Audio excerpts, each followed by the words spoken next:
Баршаңызға қайырлы күн достар, сіздермен Динара. Бүгін сіздермен мясной пирогтың рецептімен бөлісетін боламын.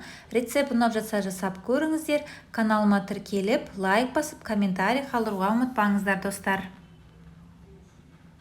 Ал достар, бүгін біз мясной пирог жасаймыз. Ол үшін бізге мындай комнаталық температурада май керек болады.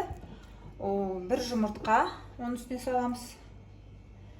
Және де 20% қаймақ керек болады. Осының барлығын жақсылап бір келкі болғанша араластырып аламыз. Міне, көріп тұрғандарыңыздай осылай барлығын араластырамыз. Және де бір шай қасық тұз саламыз.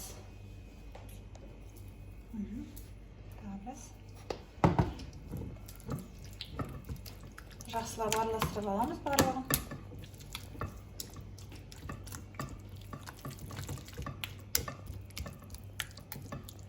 Енді ұнымызға ұн қопсытқышымызды салып,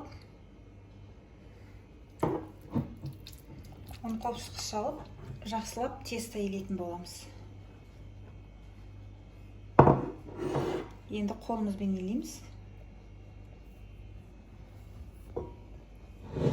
Міне, жұмсақ тесто илеп алатын боламыз. Міне достар, міне осындай бізде жұмсақ тесто дайын болды. Бұл дайын болған тестамызды енді салафановый мешочкқа салып, начинкамыз дайын болғанша холодильникке қойып қоятын боламыз. Ал енді достар, біз начинкасын дайындайтын боламыз. Ол үшін бізге мынадай фарш керек болады, сиырдың фаршы, және де 2 пияз, 2 картоп. Осыларды біз кубиктап турап алатын боламыз.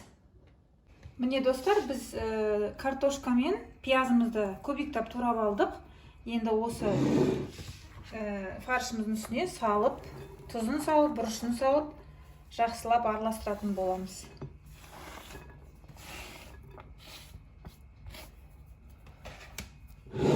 Енді тұзын саламыз. Дәміне қарай тұз саламыз. 2 қасық жетеді. Енді қара бұрыш саламыз.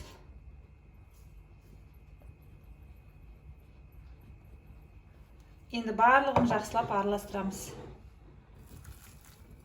Міне достар, біз начинкамыздың барлығын тұзын, бұрышын салып араластырып дайындап қойдық. Енді тестамызды жайып, осы тестаның ішіне салып, пирогымызды жасайтын боламыз.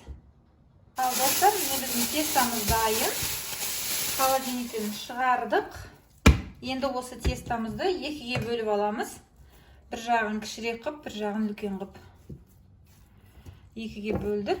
Енді осы үлкен жағы бізде пирогтың асты болады. Қазір бұны жақсылап жайып алатын боламыз.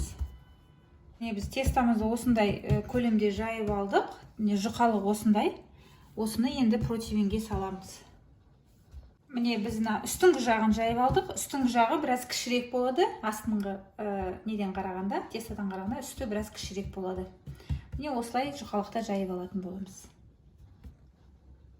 Міне тестамызды противенға салып алдық. Енді осының үстіне начинкамызды салатын боламыз. Міне жаңа дайындап қойған фаршымызды салып алатын боламыз.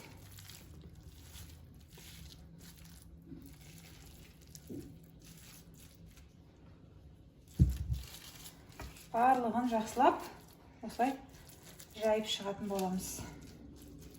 Міне фаршымыздың барлығын жақсылап жайып алдық. Енді үстіне тестамызды салып бетін жабатын боламыз.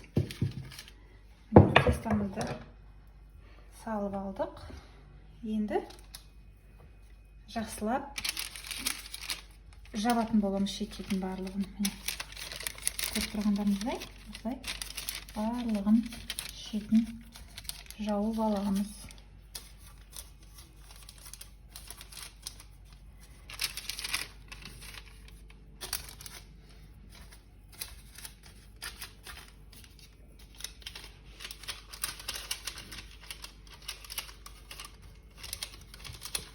Үстіндегі тестасы астыңғыдан біраз кішірек болу керек.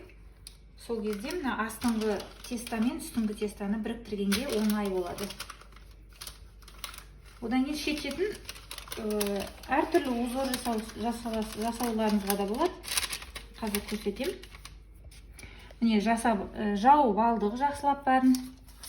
Енді бұлай узор жасасаңыздар болады. Міне бұлай әдемілеп осындай узор жасап шығыңыздар.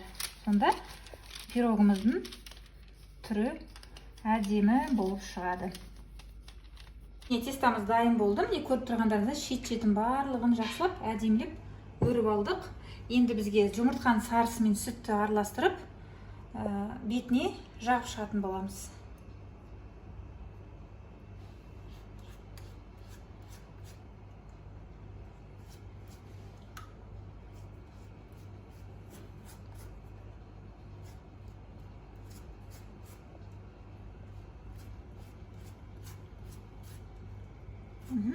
Осылай барлық пирогтың бетіне жағып шығатын боламыз.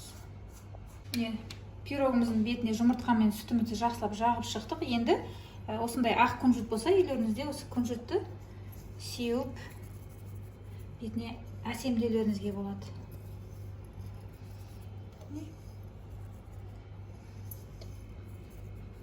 Міне болды біздің пирогымыз. Енді духовкаға 180 градусте 40-45 минут пісіріп алатын боламыз.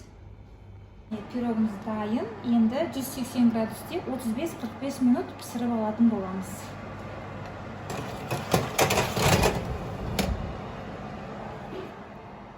Мінекей пирогымыз біздің дайын. Енді мен сіздерге қазір кесіп көрсететін боламын. Разрезді қандай начинкасын.